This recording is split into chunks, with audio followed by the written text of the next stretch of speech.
Hey guys, so the distribution we'll be taking a look at today is called the LXLE desktop, which is released at version 14.04, which is based on Ubuntu or Lubuntu, the latest long-term support release, which is also at 14.04. So as you can see here, I've got the website up, but I've also got the operating system booted or ready to boot in another window, which I'll show you momentarily. But I would like to show you the website first, because there are a few things that I like right off the bat in regards to this distribution, and their website is one of them. Okay, so LXLE was originally conceived to fill in a particular gap in the Lubuntu community, which was before a time when there were long-term support releases for Lubuntu, and it wanted to kind of have a long-term support release because there are a lot of benefits to having long-term support releases that are released about once every 2 years.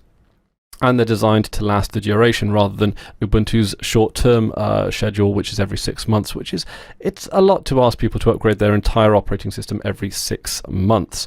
So yeah, this certainly filled a particular gap in the market, and it appears to be doing so very, very well, but we'll get on to the operating system shortly. So first, let's have a look at the list of features. It's light on resources, as are pretty much all the LXDE based distributions based on Ubuntu and Lubuntu. Uses an optimized LXDE user interface, 4-family desktop layout paradigms, prudent full-featured apps pre-installed, latest stable versions of major software, added PPAs extends available software, weather, aerosnap quick launch, random wallpaper panel trash access, theme consistency throughout the system, 100 gorgeous wallpapers pre-installed, numerous other tweaks and additions, 32 and 64-bit OS versions available, and it can boot and is online in less than a minute. But of course, because we'll be running this through a virtual machine, times may vary. Sometimes when you install it, it takes a lot quicker than if you would, say, off a CD, but then again, sometimes some of the in-system things take a little bit longer to load. So don't judge the time particularly harshly here, especially considering this is the speed and responsiveness of a system is part of its selling point on this one. So virtual machines are certainly not the best place to run it, but it'll give us a good look at the visuals and some of the installed software and so forth. Okay, so one of the reasons I really like this software, this website, regardless of the actual feature list or whatever, is because it's very open about some of its philosophy. So you can go to the about, actually let's go to the about section, because it actually outlines its philosophy right there in black and white. So LXLE based on Lubuntu, which is an Ubuntu OS, and it just pinpoints the philosophy here and a few basic steps and what it's kind of designed for, what it prioritizes, and the kind of perspective that it has on the Linux community. And this is always useful to check out when you're looking at adopting a Linux distribution, because it can give you a good idea of the direction in which this distribution wants to go. It can give you an idea of its reliability, of its stability, of its priorities as well, whether or not it might put security at the top of that priority list, or stability, or the latest and greatest software, or whatever. And depending on how you want your system to run, it might be outlined or not in the OS philosophy. And they list it on most of the OS's websites, but this is a particularly good one for it because it explains it not only in detail, but in also reasonably easy to understand language as well. It's also, I like the privacy tab here. This is a very nice touch where it talks about some of the information that they might acquire from you from visiting their website. Not many websites do this in as user-friendly a way as this. It uses Piwik Analytics to monitor traffic rather than the more traditional Google Analytics used by most people. Piwik records the general geographical vicinity. It tells you what information that they have access to, what they do with it, and how you can opt out of it. Again, not so many websites actually tell you what they do with your data. A lot of websites tell you what they don't do, but they don't, exactly tell you why they're collecting your data and why it's useful. But they do. So you've always got to give some additional points for them for that one. Regardless of the operating system, these guys, to me, are approaching Linux and the open source community in the right way. Okay, so we can have a look at all this, but I strongly recommend you guys to check out the website for yourself, lxle.net, which of course will be linked in the description below. Okay, so let's get off this website here, and we will check out the operating system here. Okay, so let's boot into the live system. So this is what the this is the boot menu that you'll get if you just burnt it to an ISO and then booted off that CD. If you burnt the ISO to a CD and then booted off of it.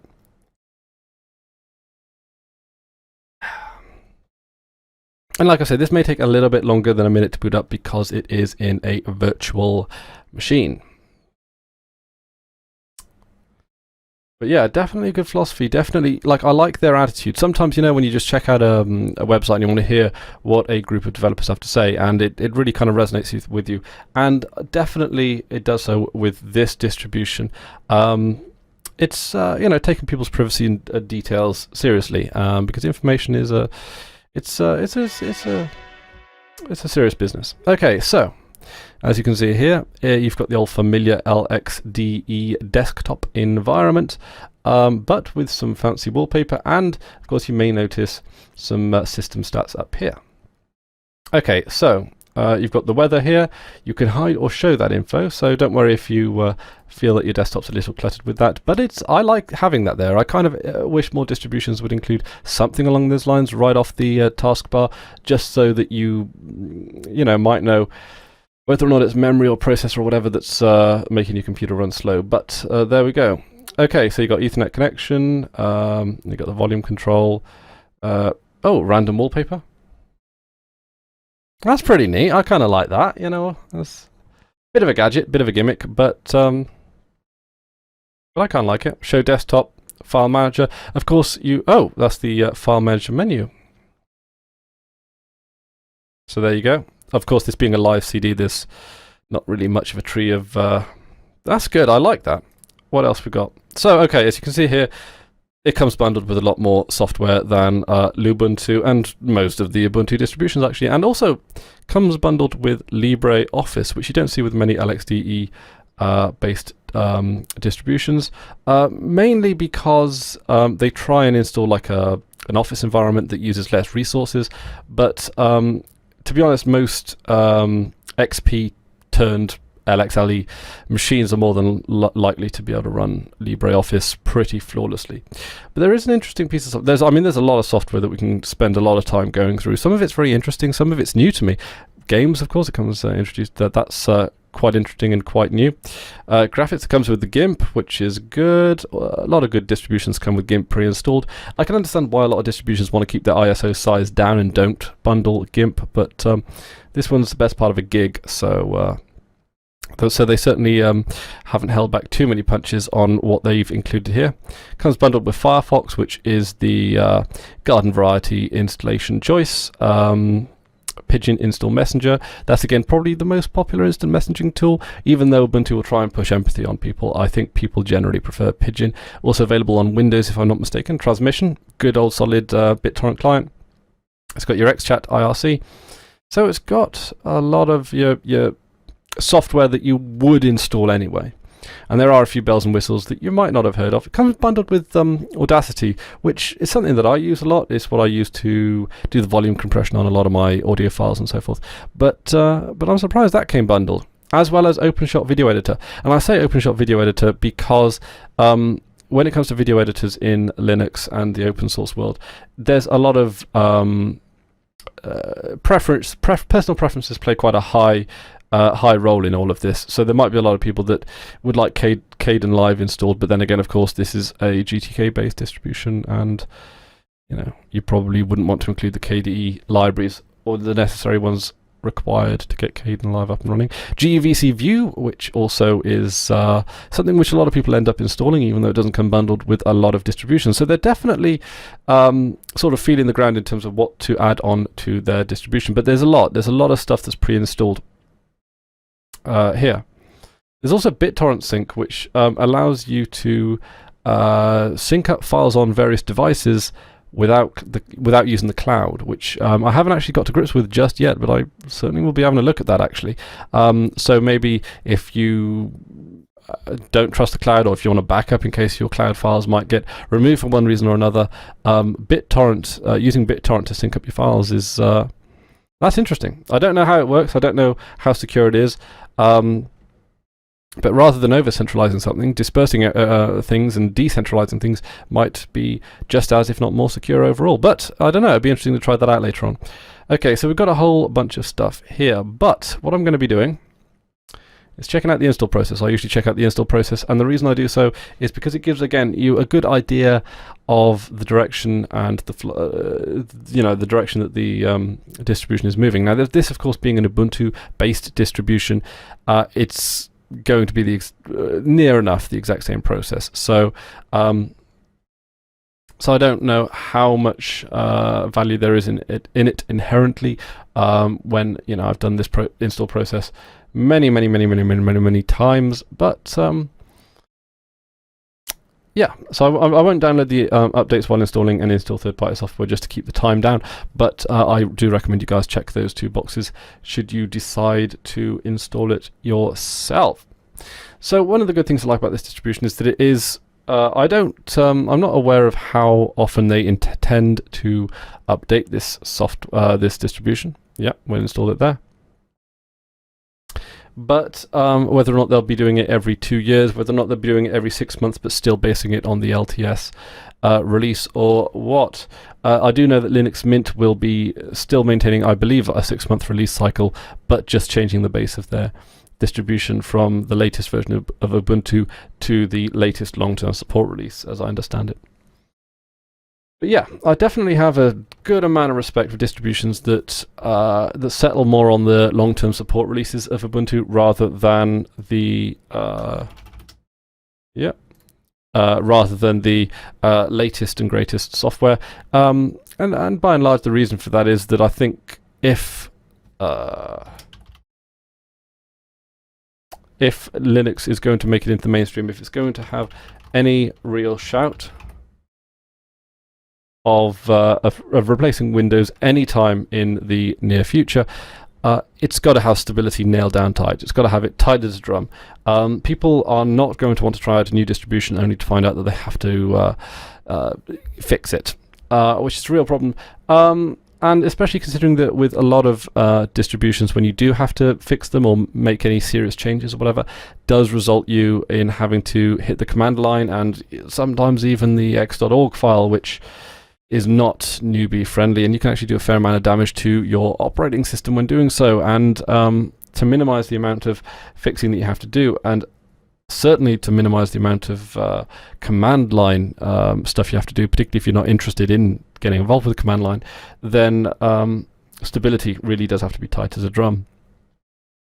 Okay, so it actually seems to be installing around pretty quickly, and it doesn't have the slideshow that you often see. It's just no frills copying files. That is quite interesting, actually. I wonder why they've decided to forego that. Maybe because usually when they have the little slideshows to watch when they are running the install process, there's nothing really of any inherent value. Usually the slideshow is look, we can do everything Windows can do, which is a bit of a fib, but do you like doing documents? We can do documents too. But I don't know, what I've always wanted to see on those little slideshows during the install process is maybe some video content, a tutorial of some kind, showing you how to get up and running whilst it's being installed. And I'm sure there is the ability to do that. Could be wrong, but yeah, just a little video tutorial, little video just sort of as a bit of an explainer, just something to watch whilst you're while you're installing, or failing that, maybe like, I don't know, an episode of Pokemon or something. But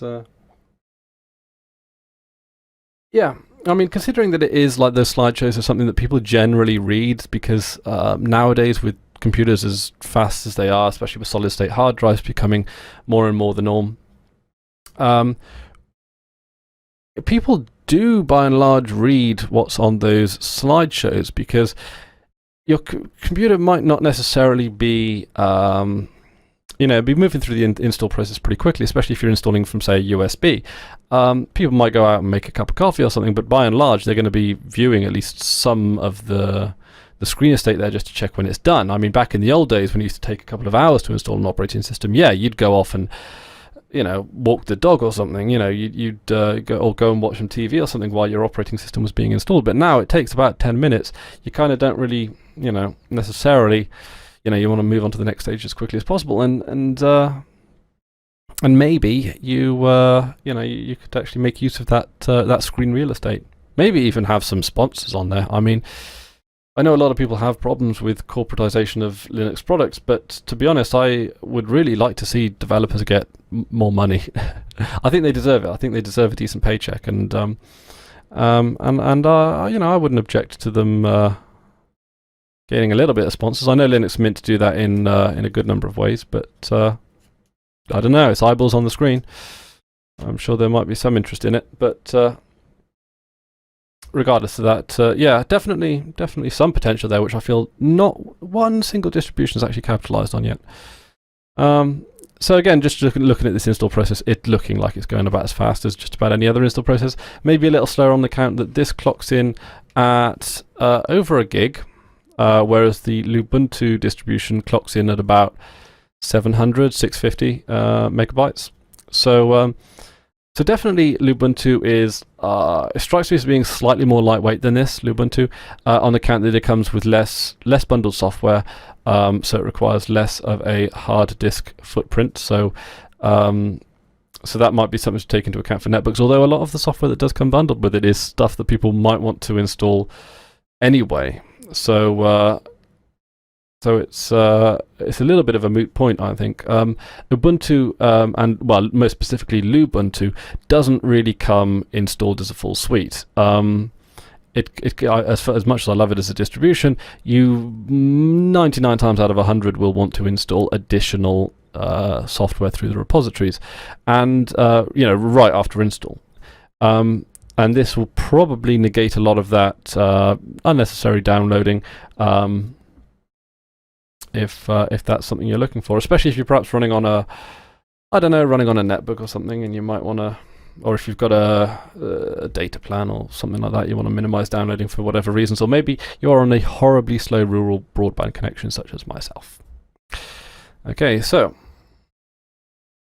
like I said, the install process identical to Ubuntu and Lubuntu, and for good reason. It's a reasonably good install process. The only problem I have with it is that it doesn't raise the question in any default capacity, in any easy to see capacity of installing your home directory to a separate partition. I'd like to see that as a easier option rather than have to delve into a partition manager. And but other than that, I think it's about as good an install process as you're ever going to get. Just as easy as Windows, if not easier. And let's not forget, if you do have multiple hard disks on a Windows install, it's still going to ask you to fart around with partitions. So it's something that people just have to be educated on more than anything else. But like I say, Linux and all distributions, especially the Ubuntu-based ones, but not just the Ubuntu-based ones, are taking great strides towards user friendliness, and certainly in the last 5 or so years have made huge strides. And user friendliness isn't really a problem anymore. Installing software is easier than on Windows because it's a standardized process. Once you learn how to install one piece of software, you know how to install all the pieces of software. The problem with Linux now, really, and I hesitate to use the word problem because it's a problem that I don't experience, is hardware compatibility, and a lot of that's down to proprietary, compatibility with drivers and so forth. But even that's getting better. NVIDIA are providing better and better support, especially now that Steam's available. So kudos to them on that one. And like I say, strides are being made every single month. There's always something in OMG ubuntu.co.uk which strikes up some positive news for the Linux community, and it's usually pretty big news as well. And of course, Steam do claim that they are, through a compatibility layer, will be able to play any game that's available currently now only for Windows or Mac. So when they'll actually get that compatibility layer sorted, which could very well be, basically Valve's answer to Wine, but Wine with the kind of backing that Valve can bring would be absolutely incredibly unstoppable. It'll break down all the walls, which would be pretty damn awesome. But again, the vast majority of reasons why Linux falls behind Microsoft on the areas in which it does is not technical, it's legal. That's the real problem. And it's proprietary. It's not actually dissimilar for what we're talking about with E3 and having exclusive titles. Microsoft just try and keep their version of exclusive titles, which might be drivers or software or whatever, and try and keep them as close to its chest as possible to try and prevent operating systems like Linux from moving into the picture. Because of course, Linux offers choice, and choice often results in companies like Microsoft not making as much money as they humanly could. Nature of business, I guess. That being said, though, I do not oppose one iota that Linux should be a poor man's Windows. Developers on Linux have every right to make a profit off what they make a profit off their hard work. I mean, a lot of hard work goes into this, which is, by and large, why I try and keep these reviews as positive as possible. If there's something that I, don't like or something that I feel is wrong, I will point it out. But like I say, a lot of work goes into all this. Over, 400 Linux distributions kicking around now, and that's a lot of work and a lot of love. And and when people put in that kind of effort, by and large, I'm more than happy to, overlook the small things. When you start charging money for piece of software or anything, I think you start upping the stakes. I think you start putting yourself out there for a stronger degree of criticism, because you're saying that your software is worth something financially. When you're giving something away for free, even though, like, when you are giving away something for free, it's not really for free, because you still have to take time out of your day to learn how to use Linux software and whatever. It's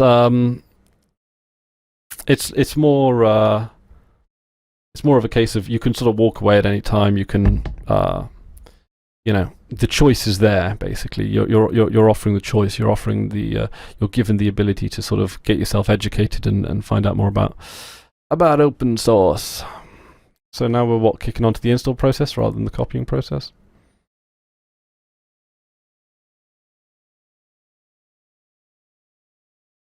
It's getting pretty warm here in the old UK.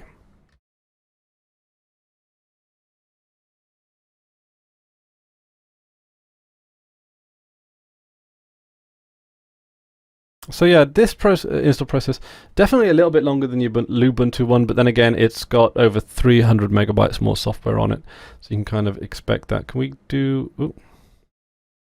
It's interesting, I like how they do the dock here. But I've never seen the purpose, never seen too much of the value of having multiple taskbars. Even when they were doing it with GNOME 2, it seems to be just digging into the real estate too much. Like if you with the old standard LXLE bar at the bottom, it takes up minimal space. It takes up vertical space, which is less valuable. Like with Unity, putting a taskbar on the side of the screen is one of the dumbest things they could have done.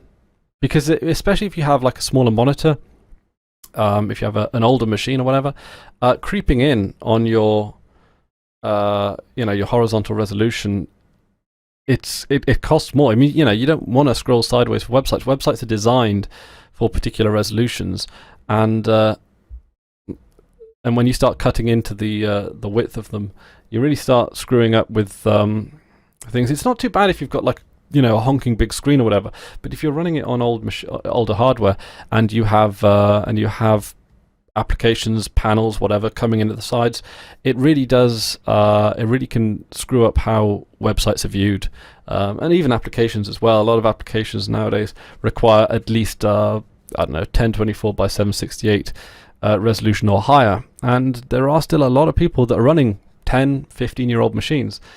Hence why Windows XP running why Windows XP's support being dropped is such a big issue.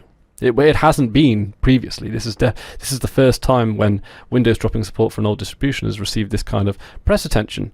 Is because hardware made back then, and I'm not saying hardware made today is any different, but I don't know. But hardware back then, it was built to last. It was built to outlast XP. But running, upgrading to Vista, upgrading to 7, not really possible on older machines. Hence, this is where Linux comes in, and where operating systems like LXLE hope to make their mark, judging from the sounds of it. Well, they've explicitly outlined it on and their thing. Okay, so as you can see, it has booted into what appears to be pretty identical to the live CD, as is the way with most distributions that come with a live CD attachment. So, yeah, and it is pretty identical to the CD. You can, of course, hide the CPU and RAM usage. You've got your connectivity, you've got your weather, you have your waste management, which is quite an unusual way for saying recycling bin, and you got your dock on the left hand side here. Now, of course, as much as I despise the Unity dock for taking up sort of horizontal screen resolution, this of course having an auto hide feature basically negates that in quite a big way. Unity does have the same kind of feature, but its auto hide function is terrible. Not to mention, of course, when you run Unity across two monitors and you have to drag your mouse all the from your right monitor all the way to the left monitor to get to the bar. Unless, of course, you have one on each screen, and then you just take it up even more screen real estate. It's Unity not particularly well designed in my personal opinion. Maybe one for tablets. I don't know. So, like I say, it comes bundled with a lot of good applications. A lot of applications I'm not familiar with. Good old trusty PC Man FM. Incredibly fast, incredibly versatile, and incredibly straightforward, simple, and user-friendly to use as well. So, good for that. I do like the directory structure in the menu. Obviously, would make more use if I had, some kind of files maybe. But yeah, and then of course, yeah, you've got Minitube, so you can check out YouTube through that as well. Yeah. So before we head out and sum up, let's have a look at some of the additional repositories. Is that going to be in System Tools? PPA Manager. There we go. That was what I was looking for. Okay. Okay, so there we go, and we can search all Launchpad PPAs. That's pretty cool. You've got settings, you've got advanced. Let's look at managing PPAs.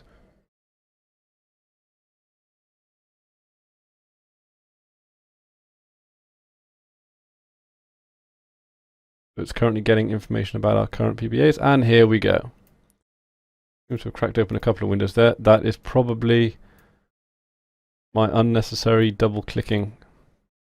Okay. So what we've got here, a lot of these, again, I don't recognize right off the bat just off their PPA address, but there was one that I did mention when I did a run through, and that was, well, there's VideoLAN. Of course, we're all familiar with the VideoLAN media player. Stable daily, so that certainly gives you the latest VideoLAN stuff. LibreOffice PPA as well.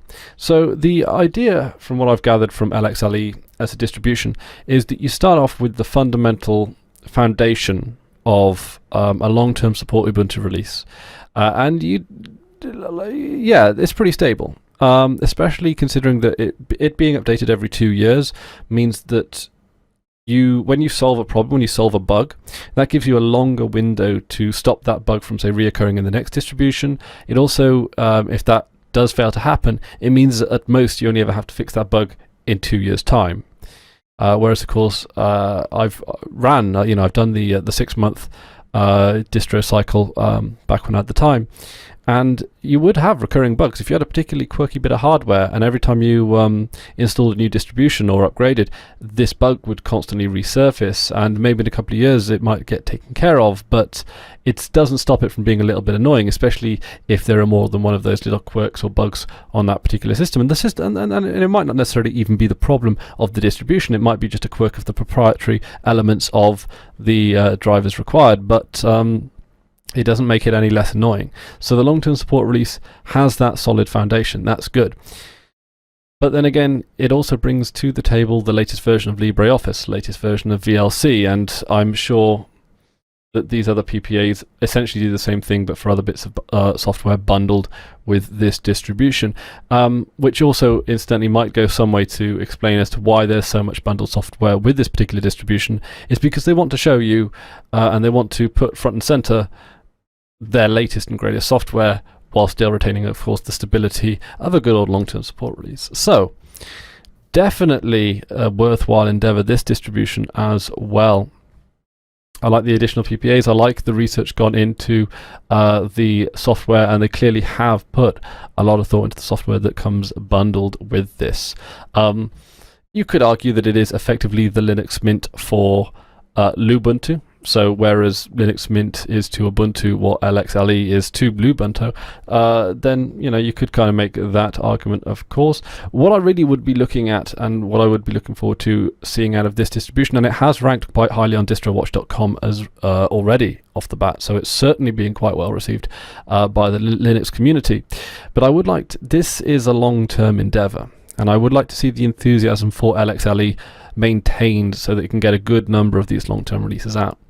So I'm not familiar whether or not they're going to be uploading or whether or not they're going to be bringing out releases shorter, whether or not they're going to be bringing out 6 monthly releases that just use the long-term support foundation, or whether or not they'll be just bringing out a new version of this distribution every 2 years or so. Be interesting to find out how they go about that. But yeah, a lot of potential here, and a lot of it certainly fills a particular gap in the market now. It used to consider itself the long-term support version of Lubuntu, but since Lubuntu now has a long-term support release, it sort of considers itself the luxury, bigger and bolder version of Lubuntu. And if that's what you're looking for, that's what you get with this distribution. So that's about it from me today. Thank you very much for watching. There will of course be the link to this distribution down in the description should you require it. If you tried it out, please let me know in the comments section below. If there's a distribution you would like me to have a look at as well, please let me know in the comments section below. I will be taking a look at the latest Fedora build as well, at the request of Panic at the Apollo, who is a regular commenter there down in the comments section below, and I will be making the effort to move away from Debian-based distributions occasionally, just so that I can see what the rest of the open source community has to offer as well. But this is a particularly big time for Ubuntu-based distributions because, of course, the new Ubuntu release. So that's about it for me today. Thank you very, very, very much for watching. Until next time, I've been Chris Ware, and you've been awesome. Take care now.